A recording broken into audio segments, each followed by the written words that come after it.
There comes a moment in every person's life when they stand at a crossroads, looking back at who've been and forward to who they could become. It's a moment of profound realization that the person you are today doesn't have to be the person you remain tomorrow.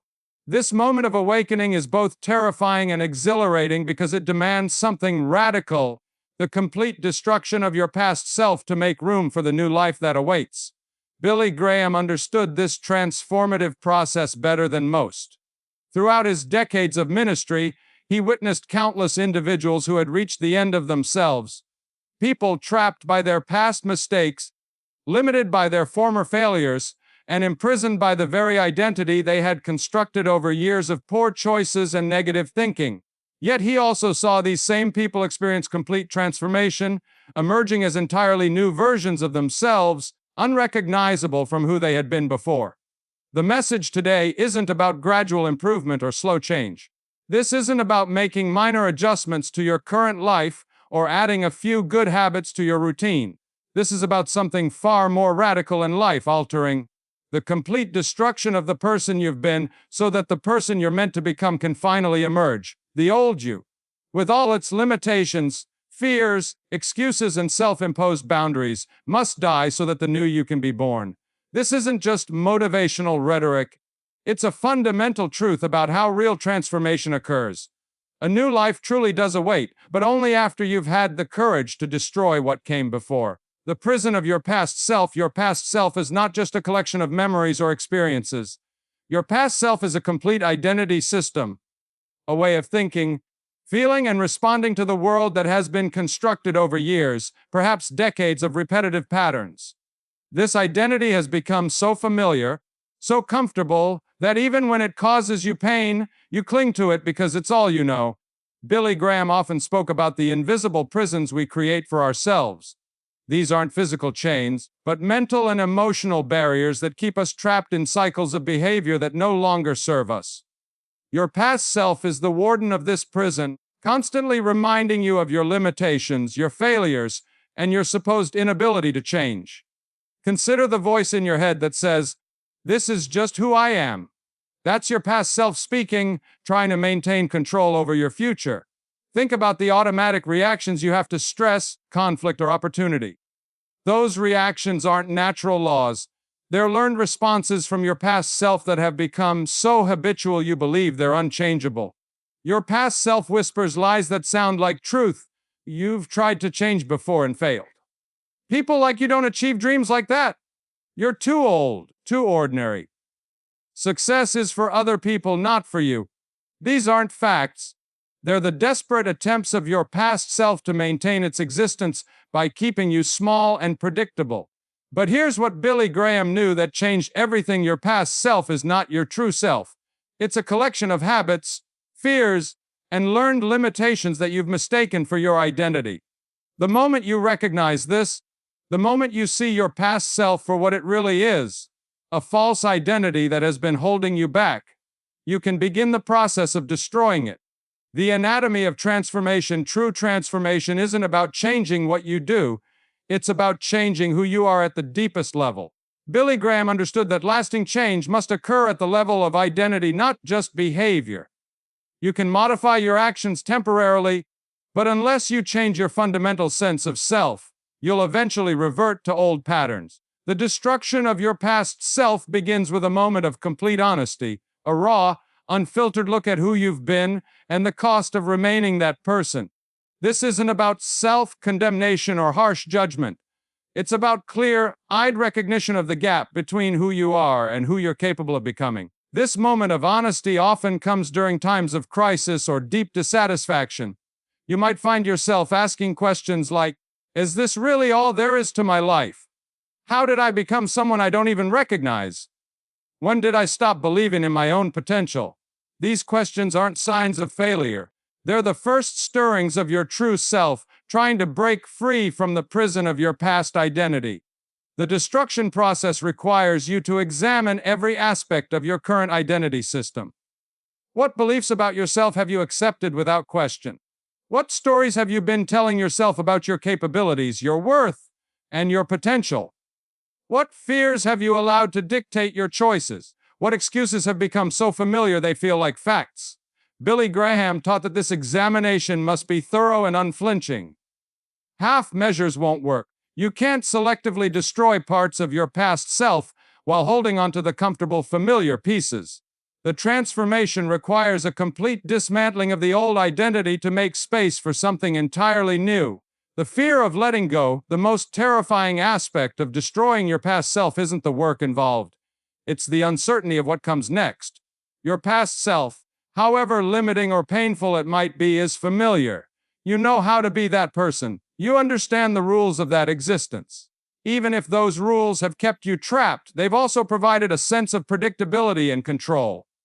Destroying your past self means stepping into the unknown. It means releasing your grip on the familiar patterns and behaviors that have defined you, even when those patterns have been destructive.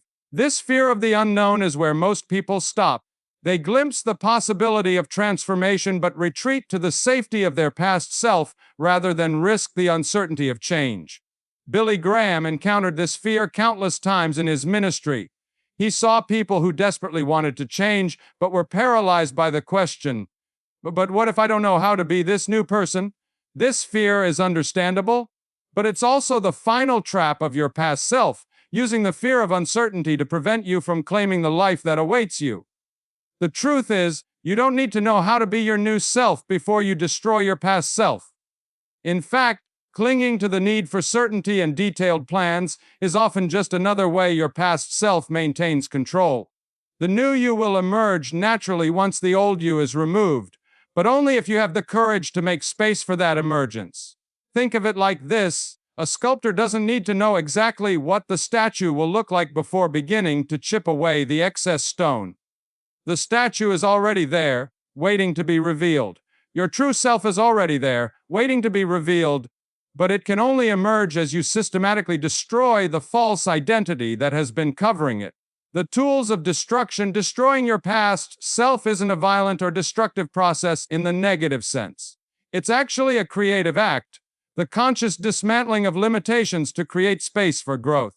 Billy Graham understood that this process requires specific tools and approaches, each designed to weaken the hold of your past identity and strengthen the emergence of your true self. The first tool is radical honesty about your current situation. This means acknowledging not just what you don't like about your life, but recognizing your own role in creating and maintaining those circumstances. Your past self will resist this honesty, offering excuses and blame, shifting to protect its position.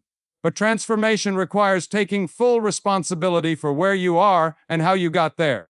The second tool is the deliberate cultivation of new thoughts and beliefs about yourself and your potential.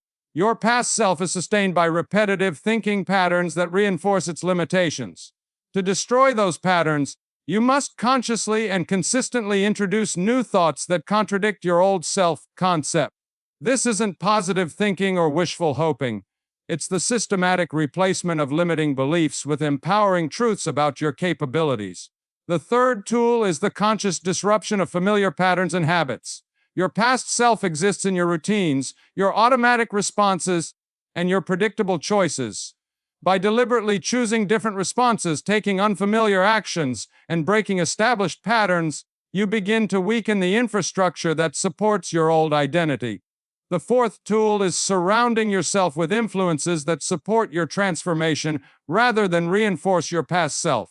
This might mean changing your environment, seeking new relationships, consuming different content, or simply removing yourself from situations that trigger old patterns of thinking and behaving. The birth of your new self. As you systematically destroy your past self, something remarkable begins to happen. Space is created for your true self to emerge, not the self you've been conditioned to be, but the self you were always meant to become. This isn't about becoming someone entirely different. It's about becoming who you truly are beneath all the layers of limitation and conditioning. Billy Graham observed that this emergence often happens in stages. First, you begin to experience moments of clarity about your true potential and purpose. These moments might be brief, but they provide glimpses of who you're becoming. You start to see possibilities that your past self never allowed you to consider. Next, you begin to develop new capabilities and confidence. As you break free from old limitations, you discover that you're capable of far more than you previously believed. Skills that seemed impossible to develop become accessible. Goals that seemed unrealistic become achievable. Relationships that seemed impossible become natural. Then, you start to experience a fundamental shift in how you see yourself and your place in the world. Your past self was small, limited, and focused on survival and security. Your new self is expansive, capable, and focused on growth and contribution. This shift in perspective changes everything: how you approach challenges, how you respond to opportunities, and how you interact with others. Finally, your new identity becomes stable and self-reinforcing, just as your past self was maintained by repetitive patterns and beliefs. Your new self develops its own supportive structures. New habits, new thought patterns, new relationships, and new environments all work together to sustain your transformation and prevent regression to old ways of being. The resistance you'll face, it's crucial to understand that destroying your past self won't be a smooth or easy process. Your old identity will fight for its survival, and this resistance can take many forms. Billy Graham warned people about this resistance because those who weren't prepared for it often gave up when the going got tough. Internal resistance comes in the form of doubt, fear, and the constant pull toward familiar patterns. Your past self will whisper seductive lies. You're not strong enough for this. Maybe change isn't really necessary. Other people can transform, but you're different. These whispers aren't random thoughts. They're the death throes of an identity system fighting for its existence. External resistance comes from people and circumstances that were comfortable with your old self and threatened by your transformation. Friends might discourage your efforts, family members might try to pull you back into old roles, and even strangers might seem to conspire against your attempts at change. This isn't personal, it's the way systems resist change to maintain stability. The key to overcoming this resistance is to expect it and prepare for it. When you encounter doubt, recognize it as evidence that your transformation is working. When others resist your changes, understand that their discomfort is about their own fears, not about your potential. When circumstances seem to conspire against you, see it as a test of your commitment to your new life. Billy Graham taught that this resistance is actually a good sign. It means you're doing something significant enough to threaten the status quo. The stronger the resistance, the more important the transformation you're undergoing. The daily practice of destroying your past self isn't a one-time event. It's a daily practice of choosing your new identity over your old one. Every day, you'll face moments where you can respond from your past self or your emerging new self. These moments might seem small, but they're actually the building blocks of lasting transformation. This daily practice involves constantly asking yourself, what would my new self do in this situation? How would the person I'm becoming respond to this challenge? What choice aligns who I'm meant to be rather than who I've been? These questions redirect your attention from past patterns to future possibilities. It also involves the consistent cultivation of new thoughts, feelings, and actions that support your emerging identity. This might mean starting each day with affirmations that reinforce your new self-concept, making choices throughout the day that demonstrate your commitment to change, and ending each day by acknowledging the progress you've made in becoming who you're meant to be. Billy Graham understood that this daily practice requires discipline and consistency. The old patterns are strong because they've been repeated thousands of times. The new patterns will only become strong through similar repetition. Every day you choose your new self over your old self, you're weakening the old and strengthening the new. The power of complete commitment. Half-hearted attempts at transformation rarely succeed because they leave too much of the old identity intact. Billy Graham taught that destroying your past self requires complete commitment, a burning of the bridges that would allow you to retreat to old ways of being. This complete commitment means making decisions that make it difficult or impossible to return to your old self. It might mean ending relationships that reinforce your old identity, leaving environments that trigger old patterns, or making public commitments that create accountability for your transformation. It means refusing to entertain the possibility of returning to who you were, even when the transformation process becomes difficult. Your past self will always offer an escape route, a way to retreat to familiar territory when the new path becomes challenging. Complete commitment means closing off these escape routes and moving forward even when you're afraid. This level of commitment can seem extreme, but it's necessary because partial transformation isn't sustainable. If you leave pieces of your old identity intact, they'll eventually reassert themselves and pull you back to familiar patterns. Complete transformation requires complete commitment. Living from your new identity, as your past self dies and your new self emerges, you'll begin to experience life from an entirely different perspective. The world doesn't change, but your relationship to it transforms completely. Challenges that once seemed insurmountable become manageable. Opportunities that were once invisible become obvious. Relationships that were once difficult become natural. Living from your new identity means making decisions based on who you're becoming rather than who you've been. It means trusting in capabilities you're still developing and believing in potential you're still discovering. It means responding to life from a place of expansion rather than limitation, abundance rather than scarcity, and possibility rather than fear. Billy Graham observed that people living from their new identity possessed a quality that set them apart. They carried themselves differently, spoke differently, and approached life with a confidence and purpose that was unmistakable. They had truly become new people, unrecognizable from who they had been before. This new way of living isn't about perfection or never experiencing doubt or fear. It's about having a fundamental trust in your ability to handle whatever life brings, and a deep knowing that you're living in alignment with your true purpose and potential. The ripple effect of transformation: when you destroy your past self and claim your new life, the impact extends far beyond your personal experience. Billy Graham understood that individual transformation creates ripple effects that touch every relationship and every situation you encounter. Your family begins to see new possibilities for their own lives as they witness your transformation. Your friends are inspired or challenged to examine their own limitations. Your colleagues notice your increased confidence and capability. Even strangers are affected by the energy and presence you carry as someone who has broken free from the prison of their past self. Your transformation gives others permission to consider their own potential for change. Your courage to destroy your past self demonstrates that such transformation is possible, not just in theory but in reality. You become living proof that people can truly change, that new life is available to anyone willing to do the work. This ripple effect can extend through generations. The patterns you break in your own life won't be passed on to your children. The limitations you overcome won't be inherited by those who come after you. Your transformation creates a new legacy, a different trajectory for everyone connected to your life.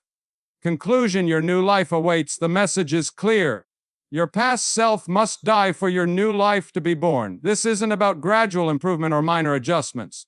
This is about complete transformation, the total destruction of who you've been to make room for who you're meant to become. Billy Graham's life and ministry demonstrated the power of this transformation over and over again. He saw people who were trapped by addiction, limited by fear, bound by past mistakes, and imprisoned by their own negative self-concept completely transform into individuals who were free, capable, confident, and purposeful. Your new life is waiting, but it requires your old life to end. Your true self is ready to emerge, but your false self must be destroyed. Your potential is unlimited, but your past patterns must be broken. The choice is yours. You can continue to live from your past self, accepting its limitations and staying trapped in familiar patterns. Or you can make the decision to destroy that false identity completely and step into the new life that has been waiting for you all along. The process won't be easy, but it will be worth it. The resistance will be strong, but your true self is stronger. The fear will be real, but your potential is more real. Your past self has served its purpose. It got you to this moment of decision. Now it's time to let it go and claim the life you were always meant to live. A new life awaits. The only question is, are you ready to destroy your past self to claim it?